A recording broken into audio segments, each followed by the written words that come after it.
Today, we're diving into what is honestly one of the most jaw-dropping true stories of human resilience you will ever hear. We're talking about an event from over half a century ago that still completely redefines our understanding of what the human mind and body can actually endure. This is the unbelievable story of Uruguayan Air Force Flight 571. So, here is the big question. How in the world did 16 completely ordinary people manage to survive for 72 agonizing days trapped in the freezing, desolate peaks of the Andes? Right? It sounds impossible. Well, to wrap our heads around this impossible feat, we really need to look at the incredibly unlucky cascade of events that stranded them there in the first place. Now, take a second to really think about this number. Negative 30 degrees Celsius. That's about negative 22 Fahrenheit. Absolutely bone-chilling. That was the ambient temperature at the crash site.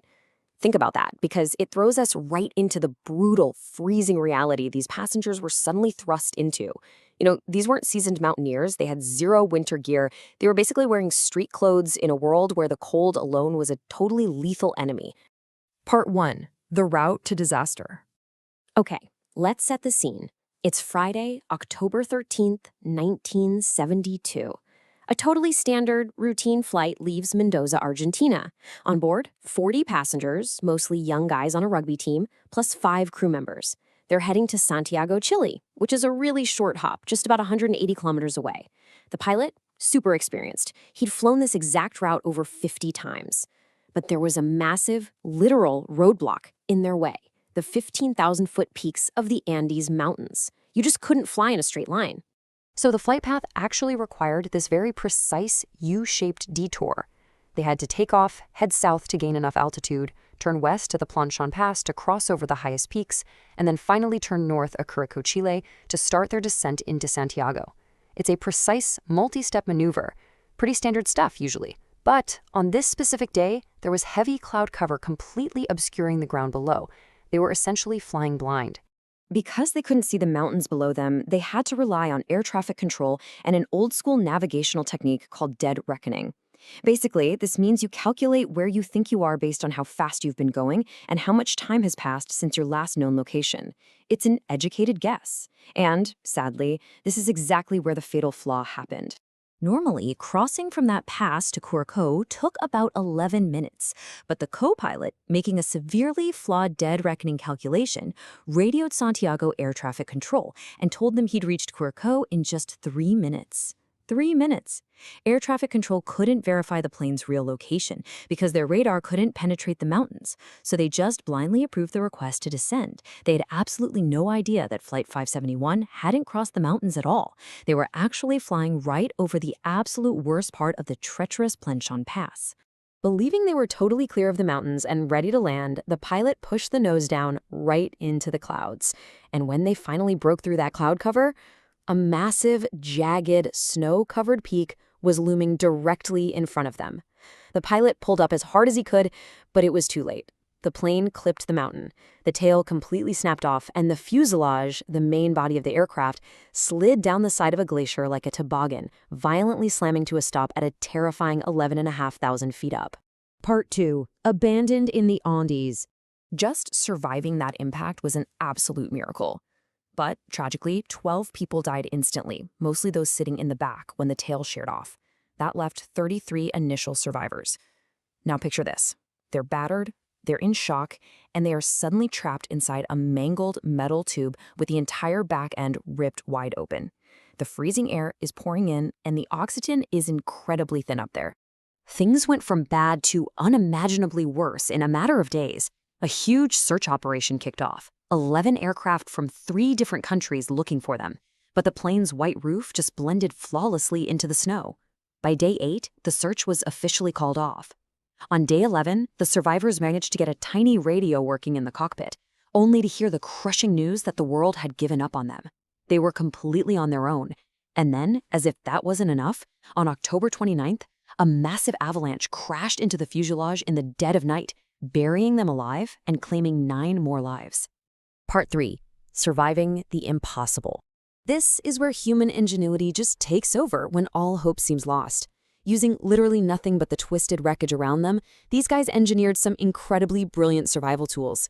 They built a makeshift wall out of their luggage to seal off the gaping hole in the back of the plane.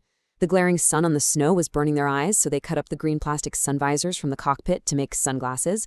They ripped the fabric right off the seats to use as warm blankets. They strapped seat cushions to their shoes so they could walk on the deep snow without sinking. And they even found lipstick in someone's luggage to paint a giant SOS on the roof. Though, tragically, the planes flying overhead still didn't spot it. But despite all this incredible problem-solving, there was one glaring issue they couldn't engineer their way out of: food. Their entire food supply for dozens of young men was basically 8 chocolate bars, 3 little jars of jam, and a handful of dried fruit.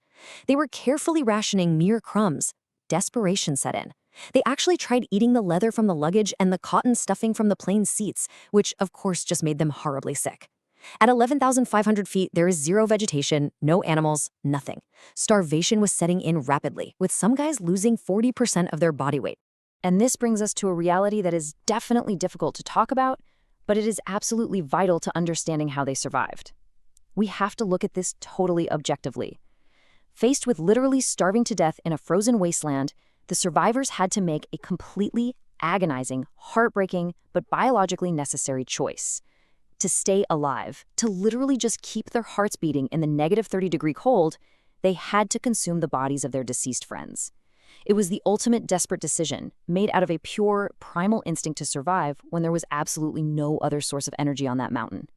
By December 12, which is a full 60 days into this absolute nightmare, the group had dwindled from the initial 33 survivors down to just 16 remaining souls. They knew, without a shadow of a doubt, that staying in that fuselage any longer was a guaranteed death sentence. The harsh winter was dragging on, and they were getting weaker by the hour. Part 4. The Desperate Escape. It was do or die. 3 of the rugby players, Nando Parado, Roberto Canessa, and Antonio Vizzentine, made the incredibly brave choice to leave the relative safety of the wreckage and hike west, praying they'd hit civilization. They spent 3 grueling days climbing the massive peak towering over their crash site. Their expectation? That once they hit the summit, they'd look down and see the lush green valleys of Chile. The reality? A massive, gut-wrenching emotional blow. Reaching the top revealed nothing but an endless, terrifying ocean of snow-capped mountains stretching as far as the eye could see.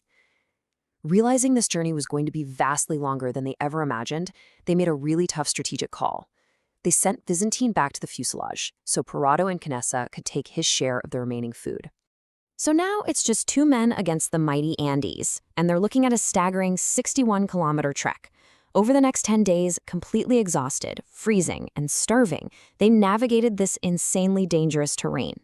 They basically just kept descending step by painful step, fueled by nothing but an absolute stubborn refusal to die. Part 5. Rescue and Legacy. After nearly a week and a half of this relentless trekking, the snow finally started to give way. They reached a river valley. They saw grass.